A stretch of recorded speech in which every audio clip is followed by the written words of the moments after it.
Uhulumeni uthi wenelisekile ukuthi isigungu esifanele sithathe isinqumo sokukhulula uZuma ngoshwele wokugula. Ukudedwela kwengumongameli kubange umsindo omkhulu kwezombusazwe. Kuphosele inselela ukukhulula kwakhe ukomishana wezokuhlunyeleliswa kwezimilo uArthur Fraser.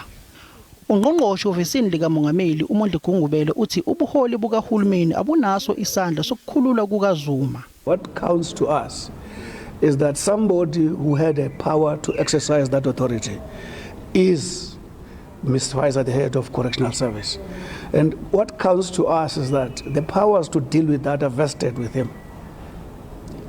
If there are any wrongdoings about that, we expect the normal institutions to deal with that. But what comforts us is that the person in whom the powers are vested to deal with that dealt with it. Kube nembuzo ebuzwayo ke mayelana nokuthi umongameli Cyril Ramaphosa nguyena yini owayalela ukukhulula kukaZuma noma engabe waziswa ngaphambi kokuthi kuthathwe lesinqumo.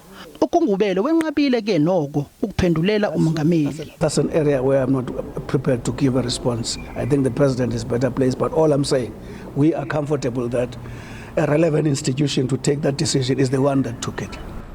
Izincwadi eziqinisekisa ukuthi umuntu ugomile nazo kuzobhungwa ngazo kulomhlangano. Nohulumeni usemkhankasweni wokugquzulela ukuthi bonke abantu bakulelizwe bagome. The key thing is looking at the digitized vaccine passport, because the card one can be very problematic. So they are working on those, and they are towards, I'm sure in few weeks they will be done about that. Umhlangano weKhabhinethi wezinsuku ezintathu uzobheka nezindlela zokuqalisa imiholo yabantu abangasebenzi nabahluphekayo. Ngingusamkele Maseko, ngibika ngisePitoli.